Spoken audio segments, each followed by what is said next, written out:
Hey everyone, this is Paul Gale from PaulGaleNetwork.com, and thank you for joining me today for video game news. It is January 31st, 2022, and these are the top stories of the day. To kick things off, we have an interesting one. MLB The Show 22, cover athlete reveal trailer, defining a legend, and also the announcement that this game is coming to Nintendo Switch. Now, as I hit play on the trailer, you're going to see something pretty interesting, which maybe you don't know about. Here we go. Yes, this is a PlayStation Studios title from the San Diego studio team. There really is nobody like him. I think he's redefining what's kind of possible on a baseball field. There's always that baseball adage, right? Baseball is a game of failure. What if it's not? If Shohei Ohtani was pitching in the video game against Shohei Ohtani the hitter, who do you think would win that battle? Shohei Ohtani could be one of the greatest players of his generation. The guy's an incredible talent. This is a once-in-a-century thing that we're seeing. This guy's inhuman. I mean, really, he's incredible. The only comparable to him in the history of the sport is Ruth. It has been said, the man at the top of the mountain did not fall there.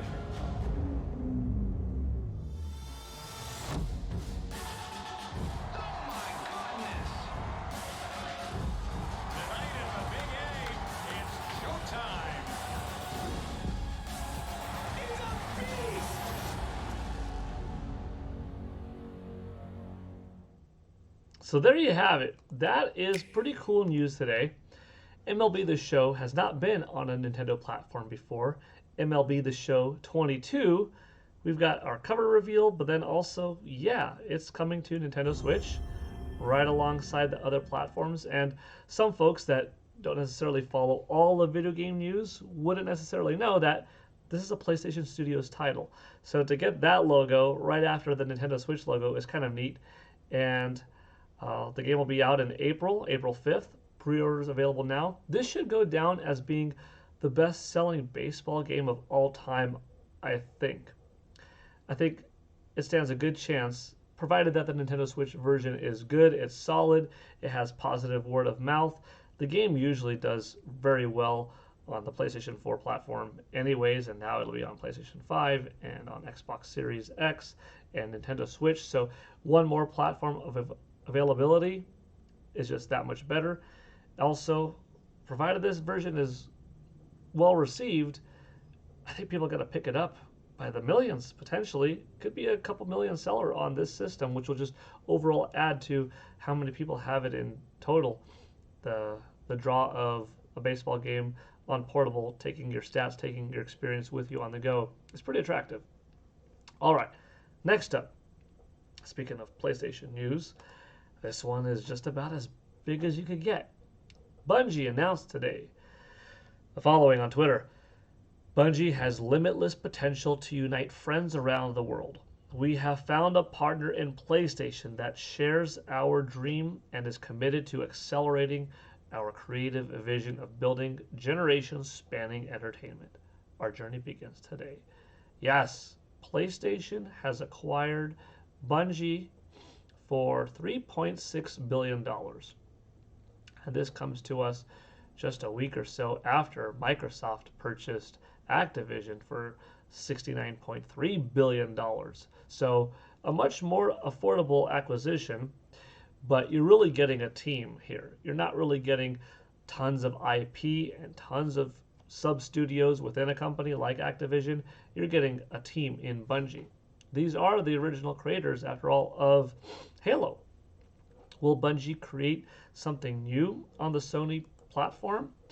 Or will they dive back into some of Sony's forgotten titles like Killzone and bring that back? A new SOCOM title, potentially. Yeah, it'd be kind of interesting. Red Faction. We'll see. Bungie joins Sony Entertainment. I should say, Bungie joins Sony Interactive Entertainment. I was getting ahead of myself.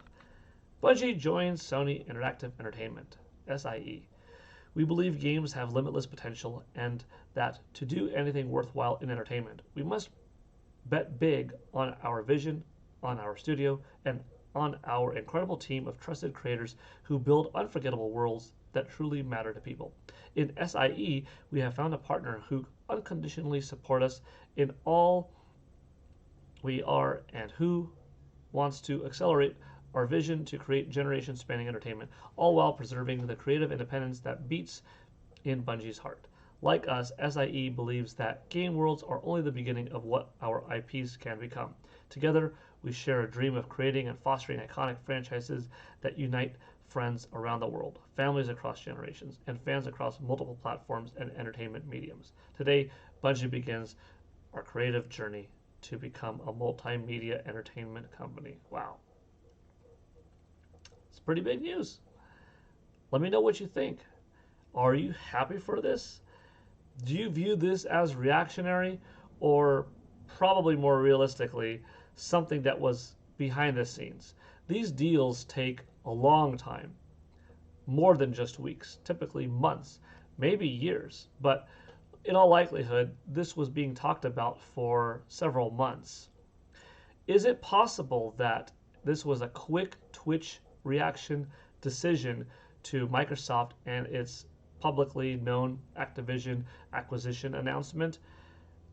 That's possible. I wouldn't omit it and say, nah, this is not how Sony operates. It could very well have been. It's just more likely than not, this was in development behind the scenes for 4 months, maybe more. Hard to say exactly when everything goes down in companies and stuff like that, but I wouldn't jump the gun on either. So what do you think? Are they going to bring up a new Killzone game? They're going to do something on SOCOM? Something new and original? It's interesting though, because as Sony fans were hurting at the possibility of their future franchises that they hold so dearly, especially, Call of Duty, the big, breadwinner, so to speak, for a lot of Sony fans. This is that announcement that levels the playing field a little bit in their mind. Now, I'm a multi-platform owner. I have PlayStation 5 and previous Sony consoles. I have an Xbox Series X and previous Microsoft consoles, and I have a Nintendo Switch and previous Nintendo consoles. So I'm going to play everything on any system no matter what. But if you are just an individual platform holder of one or the other, for whatever reason, sometimes it's just cost, sometimes it's a brand identity kind of thing. That's where your achievements are. That's where your fingers are in the placement. Y, X, A, B as a preference on the Nintendo side. That's where your trophies are. I get it. Some different type of brand loyalty in the way. You may shift one way or another if you can't afford both consoles, or you just don't want to for whatever reason. So it's kind of interesting to see who's going to come out and talk about from what perspective. They're going to be happy, they're going to be sad. You're going to have Microsoft fans now say, oh no more Bungie, kind of like Sony specific fans said, oh no more Activision. Or do people not really care that much about the exclusivity? I know that that's not the case. I know that there are some people that don't care either way. It's not like Activision has a giant presence on Nintendo, or Bungie a giant presence on Nintendo, or anything for that matter. But I guess if you're a Nintendo fan, and if you're only a Nintendo fan, you probably don't care about either too much. Maybe the Activision thing, because you might not get a ton of Call of Duty on Nintendo systems, but the prospect of future Crash Bandicoot, Tony Hawk's Pro Skater games, Spyro games, those are pretty synonymous with Nintendo, especially Tony Hawk. That was right there in the beginning on Nintendo 64, shortly after the PlayStation launch. So, yeah, it's kind of interesting. Should make for a fun conversation. I look forward to the comments in the comment section below. Thank you for joining me today for Video Game News with PGN. This is Paul Gale signing out. Hope you all have a good rest of your day, and I'll see you next time for more. Bye. Oh, before I forget, Pokemon Legends Arceus. That's how I spent my weekend. That and watching the LA Rams game, which was fantastic. What a nail biter. Back and forth between the Rams and the 49ers. Rams won. They're going to Super Bowl. Bengals beat the Chiefs. I know I don't talk sports too often on here, but it's going to be LA Rams in SoFi Stadium at their home against the Bengals. And I think that's going to be a really exciting game in 13 days. Should be really fun. But yeah, aside from that, Pokemon Legends Arceus is what I was playing all weekend long. I'm like 14 hours in, which is a pretty good amount of time. I have a pretty solid impression of the game. I'm liking the worlds. I'm liking the Pokemon. The gameplay mechanics are fun. I like the graphics. They're not top tier graphics in terms of what could be done today on any platform. They're not even cream of the crop on Nintendo Switch. I would say that potentially Breath of the Wild, a launch game, looked better in terms of, well, the more grand scope and more to do, better in sense of geometry, actual tangible, physical approach to the world, climbing mountains and stuff like that. This is a very different game, though. It doesn't necessarily need that deep of a physics engine, but it still does things well. It doesn't look as good on a polygonal stance as titles like Shin Megami Tensei 5 or Monster Hunter Rise or Astral Chain, but the art style is good. The graphics are still good. It's still pretty open, pretty expansive. Polygon models of particular Pokemon and human characters are nice. I like the special effects. There's a lot of flash. I think one of the things that the game does really well is hold a consistent frame rate. It's a pretty consistent frame rate throughout it. Some objects in the distance kind of have a little bit of a flutter until you get closer. A little bit of tearing here or there. It's not a perfect game from a technical perspective or from a gameplay standpoint itself, but like I said, it does a lot really well, and the resolution doesn't seem to ever dip. That's another thing. So looks like they prioritized a solid resolution and a frame rate, maybe over raw polygon power or amount of textures and depth and that kind of artistic complexity. But the game, most importantly, is fun. And from catching Pokemon, battling them, randomly throwing balls and getting them, fighting some boss battle kind of ones, doing missions, different quests. The amount of Pokemon that you have is greatly varied. There are characters from multiple generations worth of Pokemon titles. The evolution process is fun. How you trade with someone is really cool, very visually pleasing. The game's music is really nice. I would have liked some voice acting, I think. Maybe not through everything, but some voice acting, particularly some cinema scenes, a little bit of a cinematic flair. Now, maybe this happens, but so far I haven't really seen it, where like cinema scenes that propel the story along.